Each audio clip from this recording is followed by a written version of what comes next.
on. Hang on. Welcome to another edition of Making an Impact. I'm your host with the sourest arms in the world. I'm Chad Porto. Joining me as always is Big Papa. I don't have a nickname for you. Zachary Tyler, Pew Pew Duncan. I'm going to get to a point in my life where I write you a note, put your address down, and then fill it out Zachary Tyler, Pew Pew Duncan. It's going to happen. I'd accept it. It's going to happen. Like when I give the toast for your wedding, I'm gonna be like, when I met Zachary Tyler Pew Pew Duncan, I thought he was the czar of the Dunkin' Donuts franchise. I was mistaken.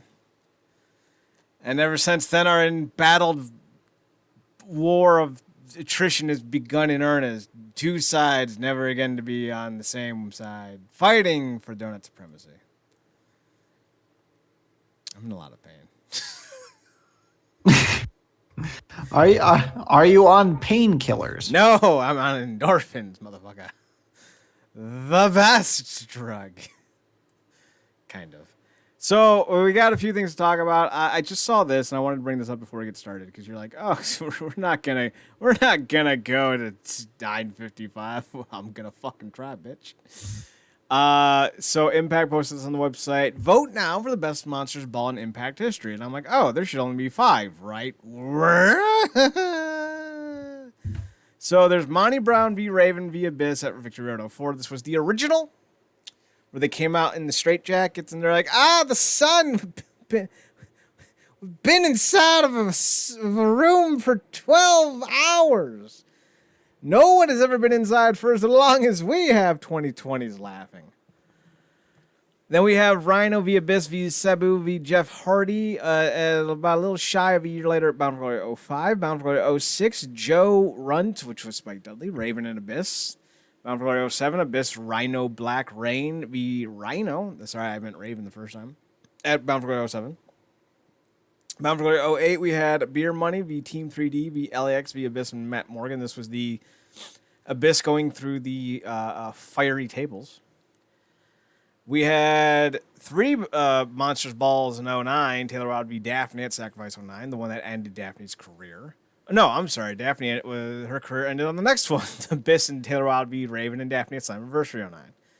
Then we had Abyss v. McFoley at Bound for Glory 09. In 2010, we had 3. AJ Styles versus Abyss, Abyss versus Desmond Wolfe, and Abyss versus Rob Van Dam. We should just call this the Monsters Abyss match. 2013, we had 2. Bully Ray via Abyss and Joseph Park, which is Abyss, versus Judas Messias at One Night Only Hardcore Justice 2, Electra Boogaloo. Then we had another, this is just the Abyss show at this point. Abyss versus Jeff Hardy at One Night Only Old School. Bram versus Abyss at One Night Only Turning Point 2015. Jeff Hardy versus Abyss at Impact on 2015. Eric Young versus Abyss at One Night Only Rivals 2015. Matt Hardy versus Abyss, One Night Only Hardcore Justice 2015. Abyss versus Grotto at One Night Only Live.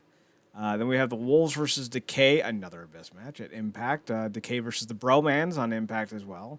Rosemary v. Jade at Genesis, and I think Abyss was in her corner. Abyss versus Grotto, or Grado if you're nasty, at Bound for Glory 2017. Then we had Abyss versus Congo Kong on Impact 2018. Eli Drake versus Abyss on 2019 Homecoming. And then finally, Taya Valkyrie versus Havoc versus Rosemary versus Su Yung at Slammiversary 2019. Zachary, I know there's a lot I just threw at you. Do you have a favorite Monsters Ball match? Because I do. I can't say that I do.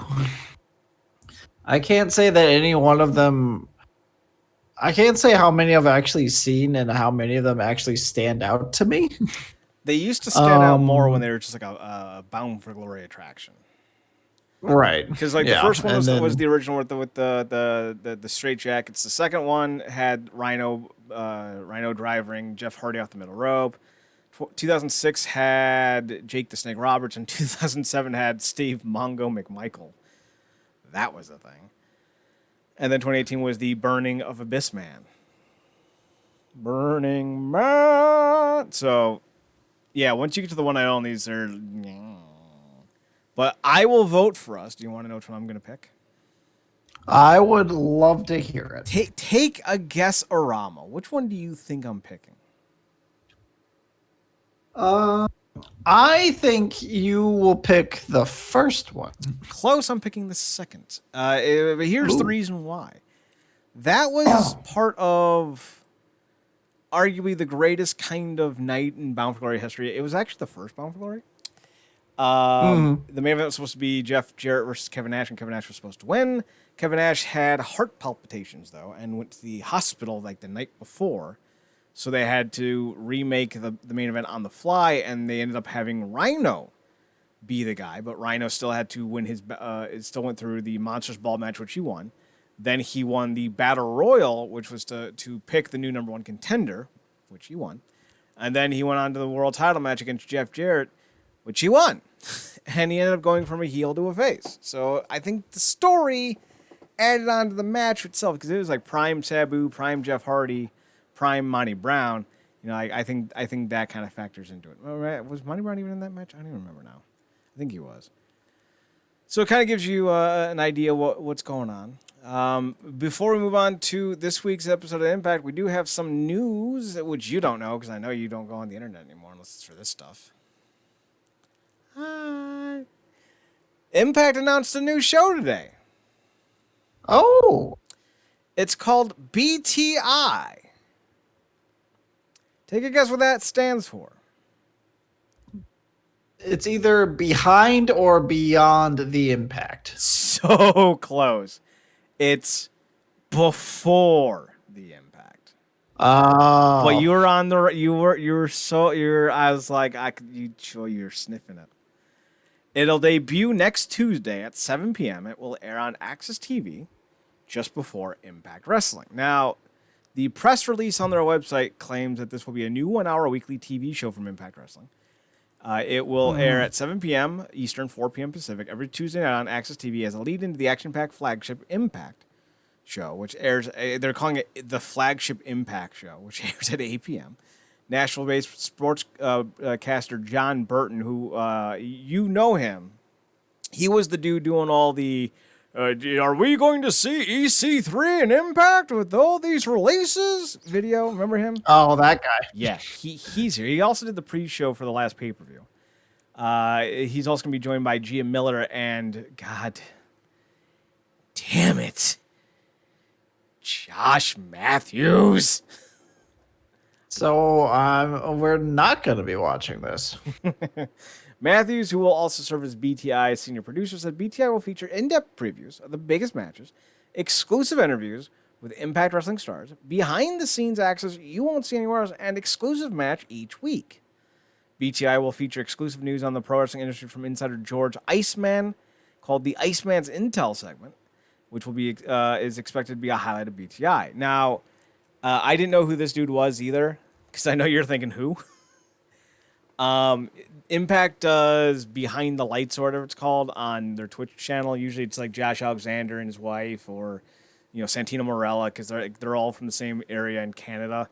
So they just get like them to come in like once a week and do some shit. He apparently has been hosting it for a little while, or hosts it off and on. I don't even know if the show's still on the air. I think it is. So he's going to be a part of this. And then they also said that Scott D'Amore, executive vice president of Impact, said before the Impact will be Impact Wrestling's version of a pre-game show. Fans have been asking for some more Impact on Access TV, and we're excited to debut a new show and format with BTI.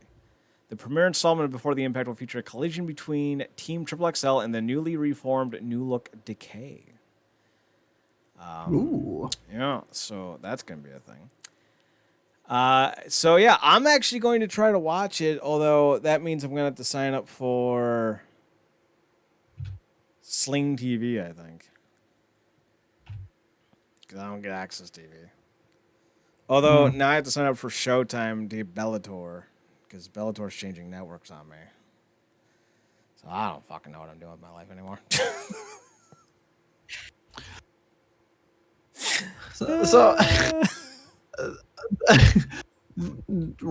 Hearing that and reading that press release, it dawned on me for the first time that now that it's just Impact Wrestling as the brand, as the promotion, their show doesn't have a name anymore.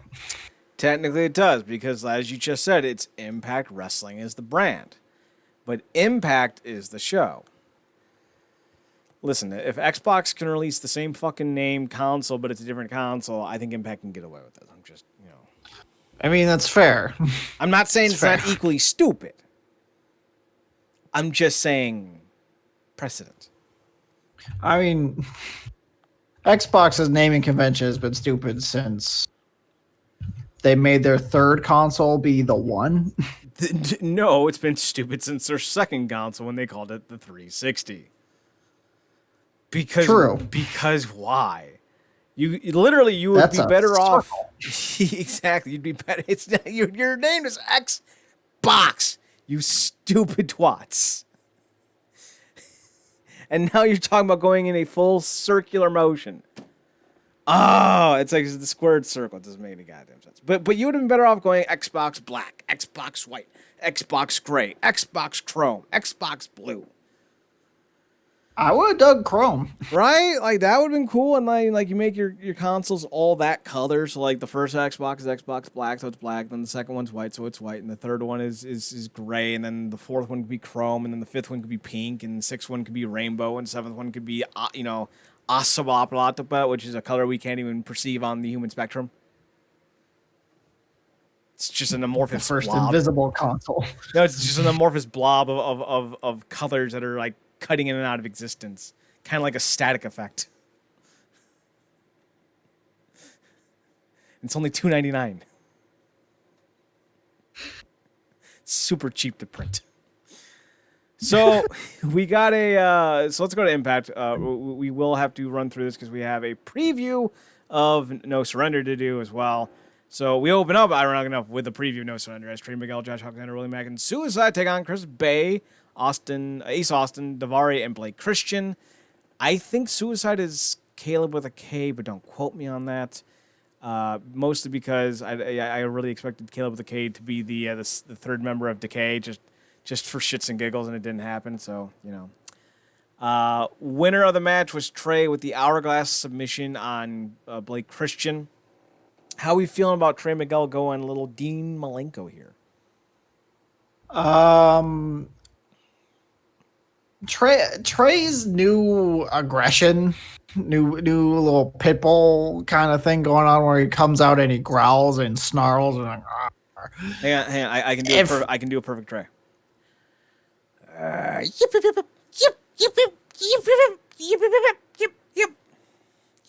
Exactly. It feels unnatural. It feels forced. It feels dumb. What does a dash hound sound like? Yep. Is that a dash hound? Yep.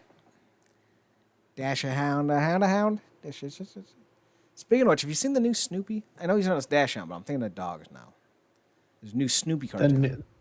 There's a new Snoopy cartoon? Yeah, it's called The Snoopy Show. And it's How are they making this to disappoint me? It's filmed. It's updated animation, but it's still the same style. It looks really crisp. Snoopy's sounds or quote unquote voices are just the typical yeep, yeep, yeep, yeep, or whatever the fuck he does, like the little snickering and a little howling. So like he doesn't have a voice. It just seems to be about like Peanuts characters, but from Snoopy's perspective. Like the first one was how was Snoopy adopted, and it was cute and adorable, and I didn't see anything more than the first segment, but I was like, this feels like old school Peanuts, and like there were like rules. Can't show the inside of Snoopy's doghouse, which I'm like super pissed off because I'm trying to sit here and design a doghouse that I can live in, and I need some pointers. It's like Pork Chop's house. It's bigger on the inside, and I need to know how. I'm thinking they dug it down, and there's multiple layers underneath the house. Like that's where I'm at. That was Scooby Doo's house in a pup named Scooby Doo. Oh God, that's right. He had a fucking subway station in his house. I love that show. That show is so good. Scooby Dooby Doo. That's not the theme song. Then of course there's Pork Chop's house. You always gotta love that. But yeah, so it's basically just more Peanuts. It's more Peanuts just with better animation. Oh, well, fantastic. I'm not disappointed and outraged yet. Yeah, I mean, I wasn't. Oh, the other big thing was that like, they couldn't leave the time periods. Like, even though they're not in like the late '60s, early '70s, the rule was they can't have any technology outside of that time period. So you're not going to see Snoopy on a tablet. I'm on board. And the parents still go womp womp womp womp womp womp. So. Well, yeah. If they break that rule, then there's no point in doing the Peanuts anymore. Exactly. Speaking of peanut-headed douchebags, Sammy Callahan pops on the screen. He's like, "Hey Trey, you're a loser," and everyone's like, "Oh man, that's so mean to say." And I'm just sitting here like, I don't know. I guess it's cool. I'm fine with it, but like, where's Shamrock? So, the whole angle feels very forced and contrite. I'm not against contrite though. Like it happens. It happens. It happens. Then we got people wishing Tommy Dreamer a happy 50th birthday. Then we had Kimberly taking on ODB, and Kimberly gets the shocking win thanks to a distraction from the baddies, Deonna Purrazzo and Susan. So she's all like, no. Then we're back at Swinger's place, and Fallah Bahh gets thrown out for not having any more money to place a bet. He's been freed from purgatory. I feel like Johnny Swinger is about to become a crime lord.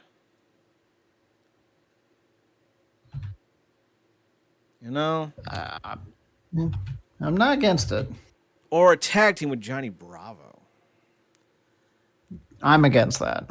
I'm not. They can go be called the Johnnies, and they can come out to a terrible remake of the Monkees. Hey, hey, we're the Monkees.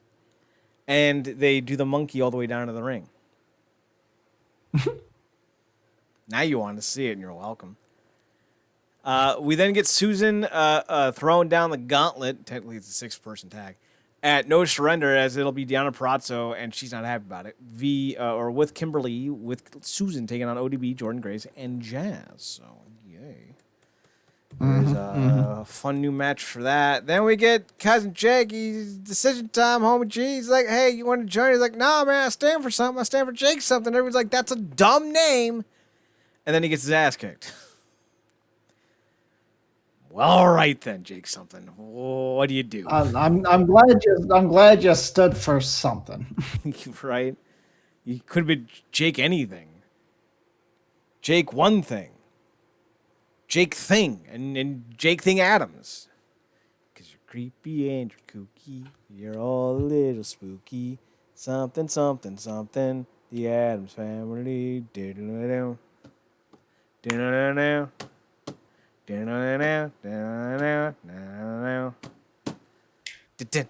All right, anyway, speaking of creepy.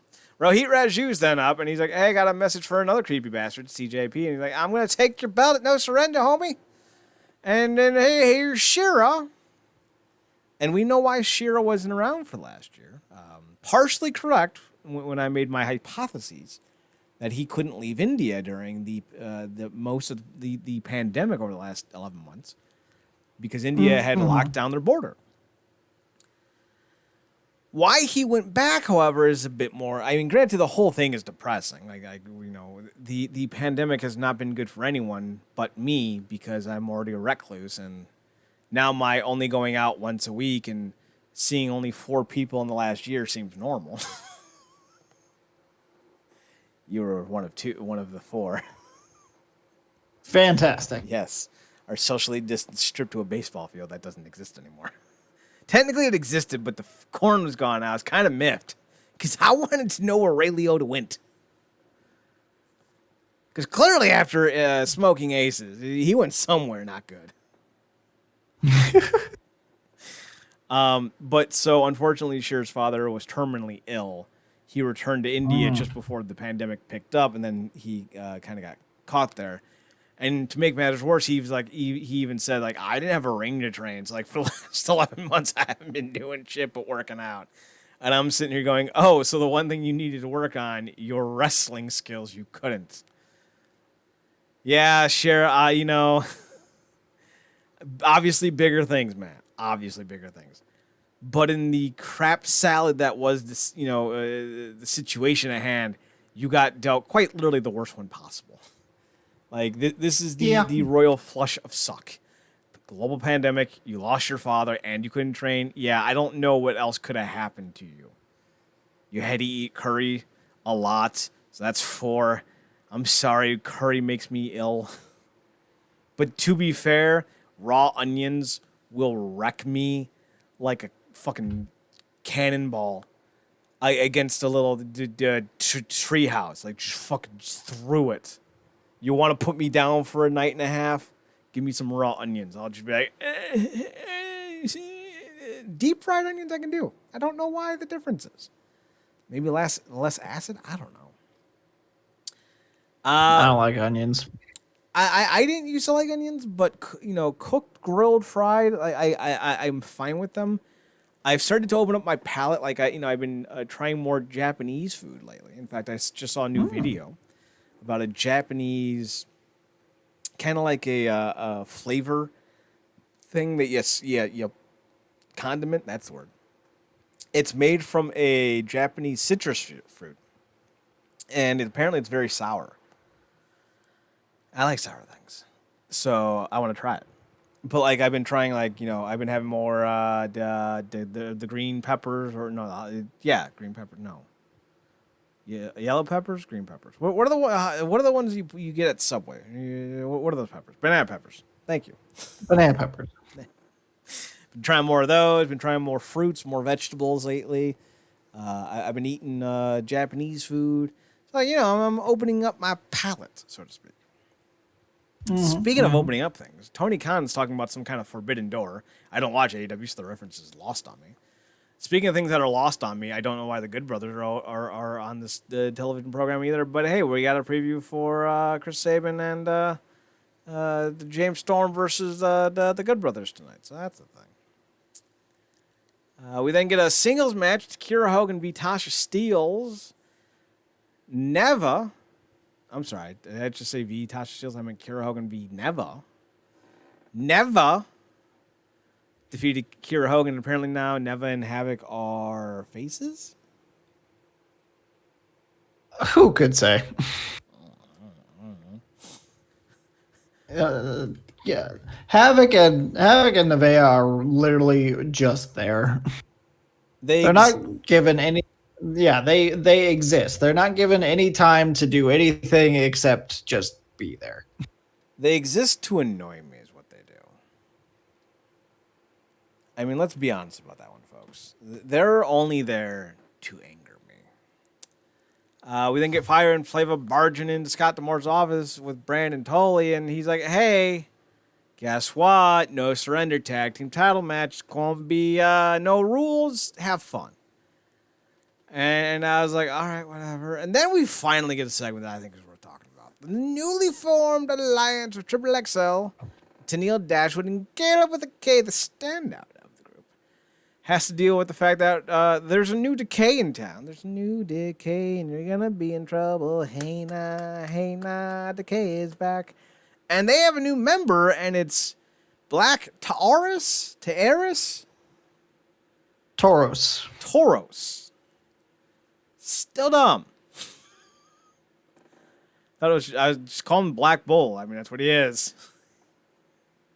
Duh. But he's cool as hell.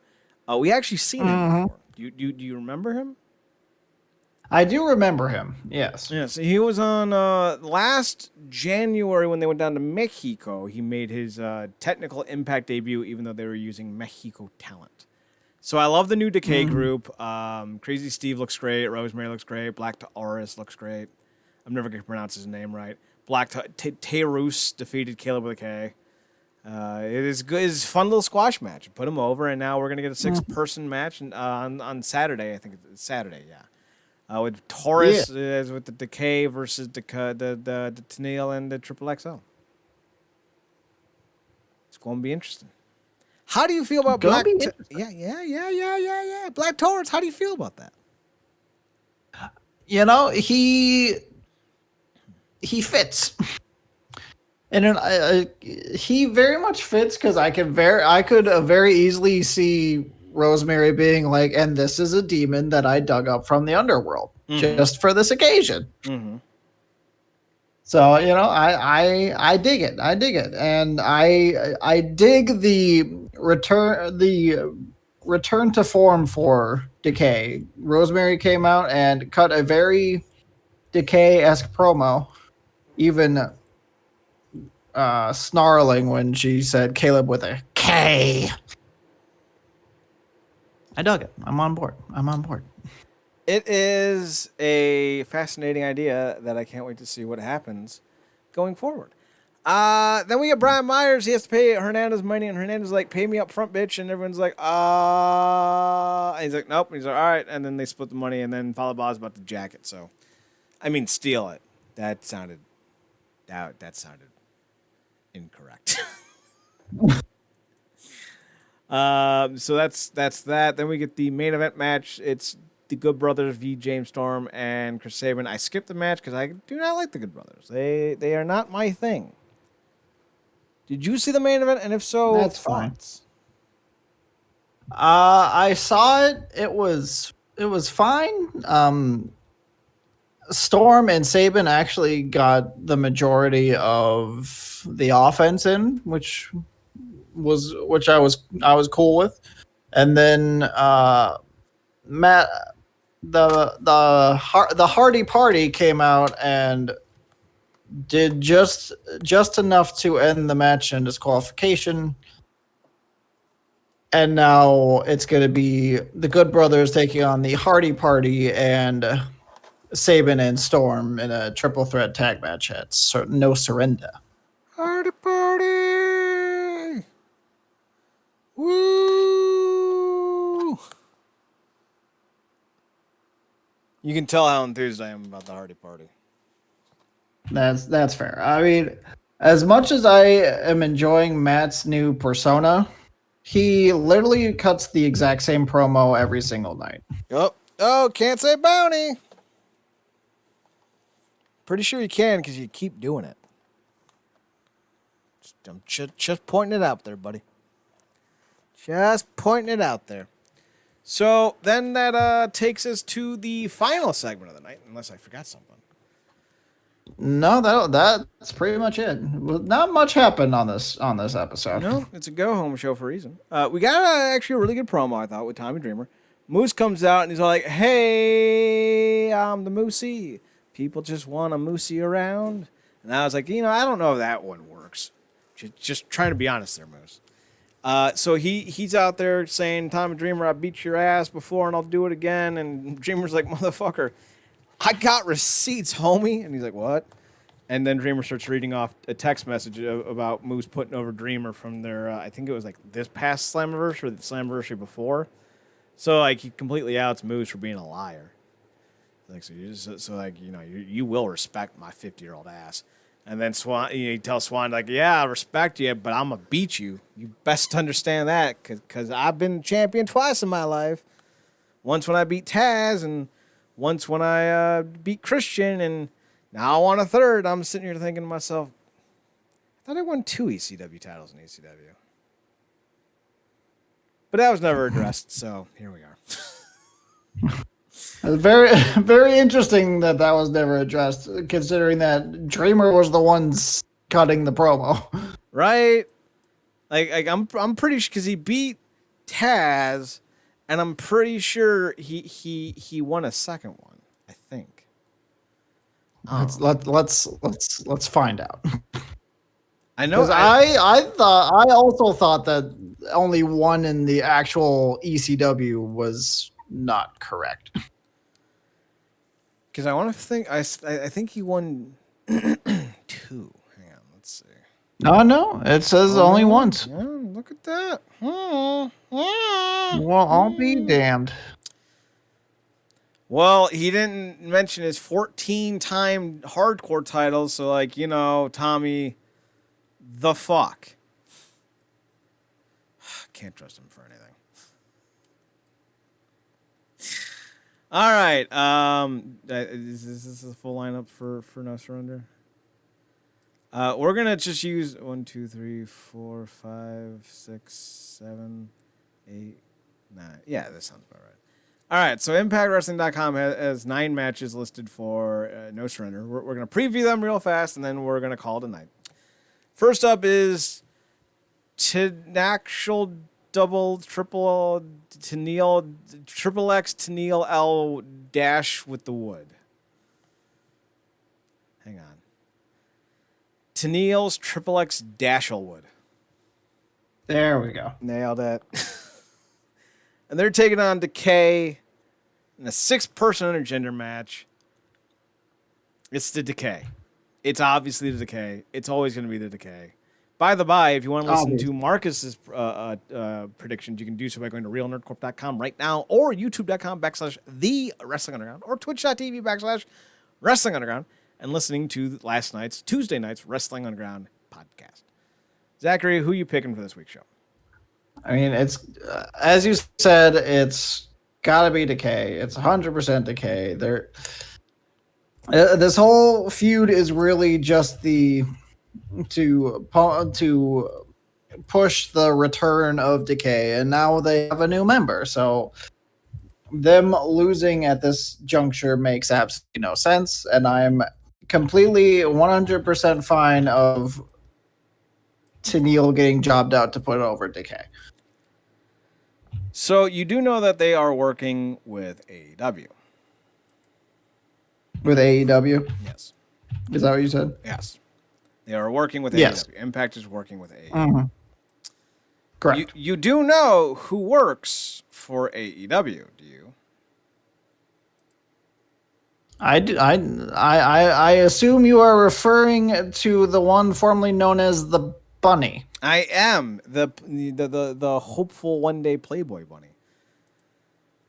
The undead bunny. I'm just saying, if you want to do so, you want to get a moment going. You bring in the Bunny and the Butcher and the Blade. I don't even know if they're still a trio anymore in AEW, but that's the match.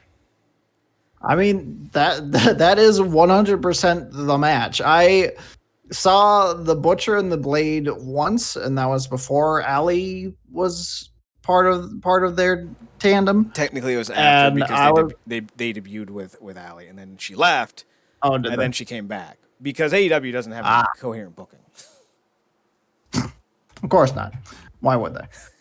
Right. But I saw those guys. I'm like, these guys are a tag team straight out of the 70s or the 80s, and I love it. Yeah, they got a nice look to them.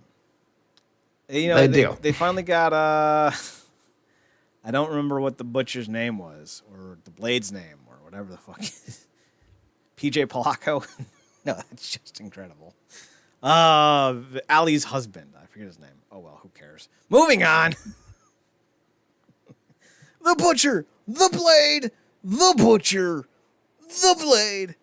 Perazzo, Kimberly, Susan V, Jordan, Jazz, and ODB. Or Jodge, if Joj, J-O-J. And let's see, we got a K and S, PKS, SKP, DKS, SDK, SDK. There it is. That's it. So we got SDK v JOJ. Who you picking? I'm gonna pick Deanna's team. Who? Do you mean Deanna? DKS. Gotta pick DKS. That's who I'm going for. Also, I like that No Surrender's theme for all their promo photos is fire and flavor. It's technically Fire and Ice, but yes, I do agree. It's a nice little yeah. Remember when they put Nick Aldis's body or Nick Aldis's head on somebody else's body and then like a terrible like fake cage and that's the lockdown poster? Yep. We've come a long way. Because I really like the promotional photos that Impact is putting out there. And they're not that hard. They just took a bunch of PNG files, that then put a little special effects over them, and boom. Holy crap. You could do a lot with Photoshop, guys. You don't even need Photoshop. A lot more than what you were doing. You could use GIMP, still pull off. Like, shit, I came up with better banners for our website. I don't have any experience besides self-taught. So I'm going with JOJ. For some reason, I just don't see Deanna, Kimber, and Susan winning. So. Then we have Diener with Violent by Design, and they are literally, like, I know I was doing a little joke with the JOJ and the DKS or whatever the fuck I was calling them, but they're literally just calling Violent by Design VBD. They are. Oh, God. I remember watching wrestling and someone calling Sable a whore and saying she got the VBD. And now here it is in living form. It's a joke. No one gets VBD anymore. We've had it inoculated. We're good. It's like tetanus. Speaking of things that you don't want anymore, Eric Young. He's leading Diener into a match with Jake Something. I don't know if Jake Something's going to have a different look. I'm hoping he does. Diener has a different look. It's kind of like it's a bad idea.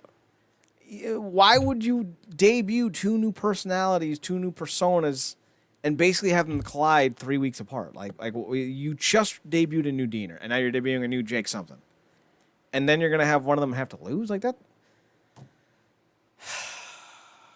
There's a little absentee in the booking. You're not wrong.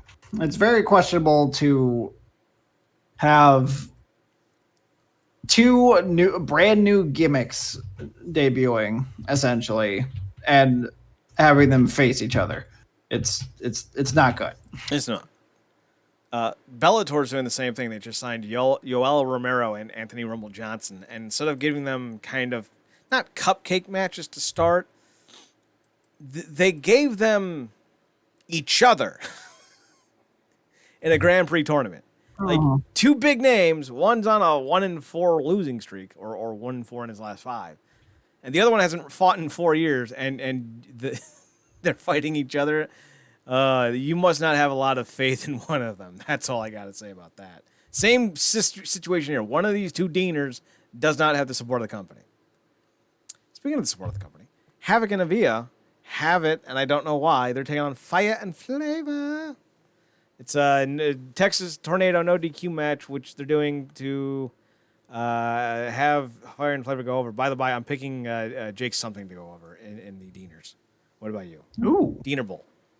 I think I'm gonna give it to Diener on that one. Okay. So Fire and Flavor and Havoc and Avia. I'm picking Fire and Flavor. Who you picking? I will also go with Fire and Flavor because the tag titles were essentially brought back for this team. Mm-hmm.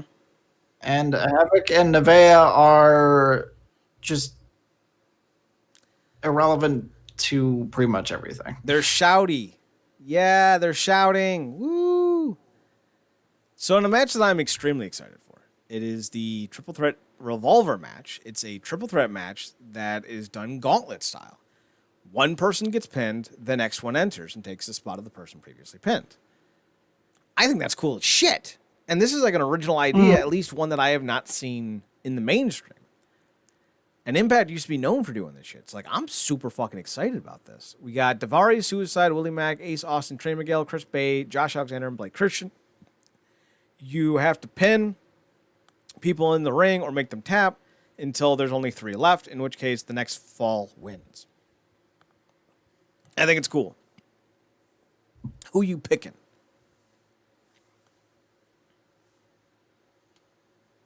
It's a tough one, but I'm going I'm actually gonna give it to Blake Christian. I would say I was gonna give it to Trey, but I feel like Sammy's gonna do some shenanigans or chicanery to keep that from happening. Mm-hmm. Blake Christian's a big old swing. I'm going with Josh Alexander Mm-hmm. because I think Rohit's going to win. And if he does, it's Josh Alexander on the block. Remember when J-Lo sang Jenny from the Block?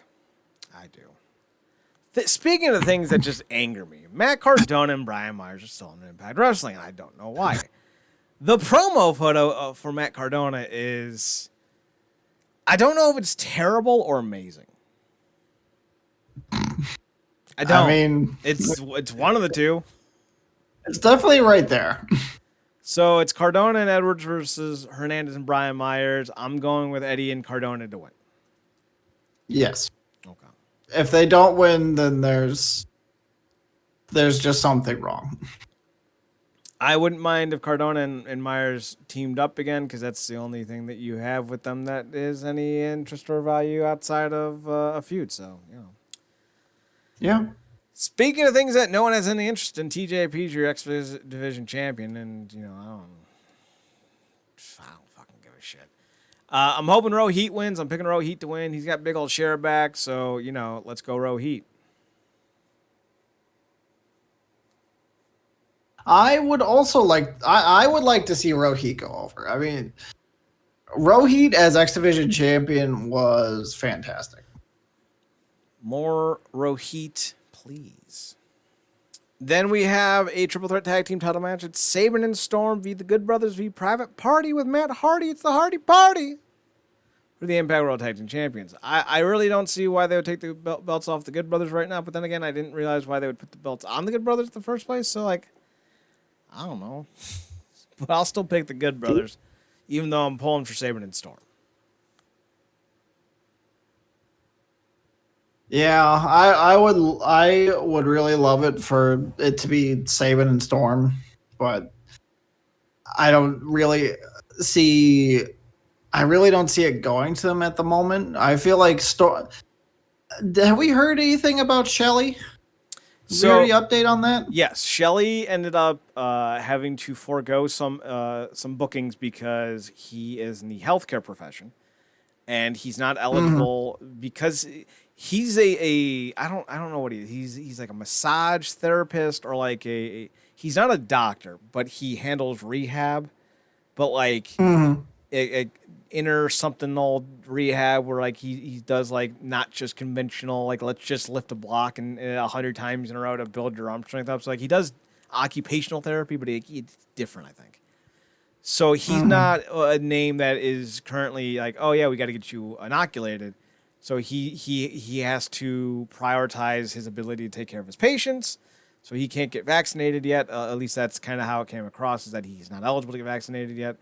And he's putting his patients first. And I know some people are like, well, that doesn't make any sense. And I'll be the first one to tell you, I have a friend who's a 2-time cancer survivor, and she's not eligible to get vaccinated yet, even though she has an immunocompromised system. So just because like it makes sense that this person would be next on the list doesn't mean that they are. So as soon as Shelly is tapped and ready to go, I'm sure he'll be back in the fold. Yeah, so I mean, Storm is really. I'm pretty sure Storm is just there as a stopgap until Shelly gets back.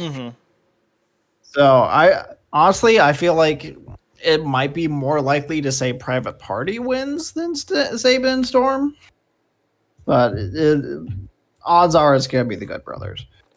I wouldn't mind when Shelly comes back, Storm goes to the world title scene, or hell, both Motor City Machine Gun members go to the world title scene. Speaking of world title scene, Swan is taking on Tommy Dreamer. 50th birthday party. Woo!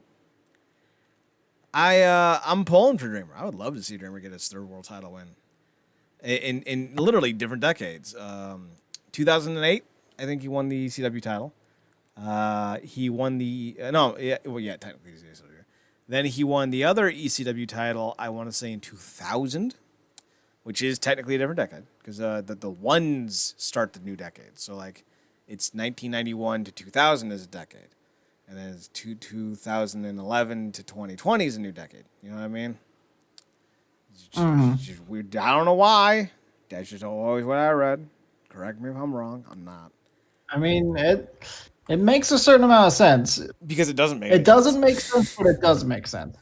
right? So, because apparently you can't start a new decade on a zero, I guess, is like the thought process, I guess. Well, you start counting at 1 and not 0, so it'd be 1, 2, 3, 4, 5, 6, 7, 8, 9, 10. Right. So I get it.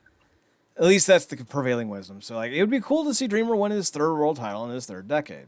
Plus, they're making a lot of allusions to Terry Funk, and Terry Funk is a dude who won a world title in his 50s. Plus, Tommy Dreamer is rocking a new haircut that makes his bald spot not so obvious. So, thumbs up. I'm still picking Swan. What about you? You know, I'm going to go ahead. I'm going to pick Dreamer. Ooh. I don't think it's probably not going to happen, but I could very well see them put it on Dreamer so then he drops it to Moose. And then you save Swan versus Moose for like Slammiversary or something like that. I mean, that could work.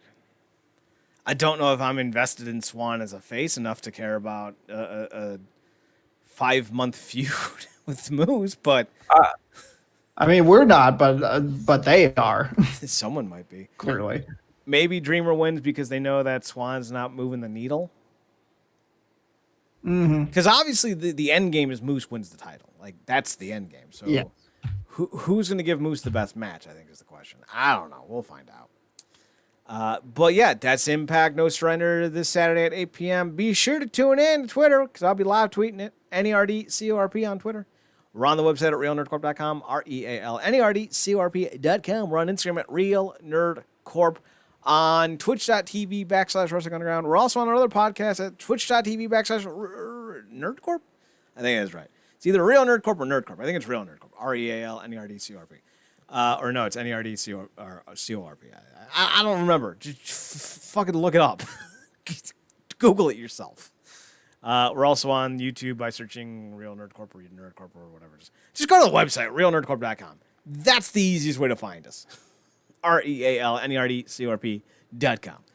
Zachary can be found on his personals at Paradox. Nope, god damn it. At Radiance 2020. There it is. RADIANCE2020 on both Instagram and DeviantArt. There it is. Yeah, did it. You can find me on Twitter at Chad Nerdcorp, CHADNERDCORP, and on the Instagram at Chad's Photo Hut. For Zachary Tyler Pew Duncan, I'm Chad Porter. This has been another edition of Making an Impact, your one-stop shop for all things Impact Wrestling. Be sure to like, subscribe, comment, follow, chase us, I don't know, at all our socials, and that's all, thanks for tuning in, thanks for checking us out, thanks for giving us a chance, and as always, watch more wrestling. Zachary, we gotta go! Happy birthday, Tommy Dreamer.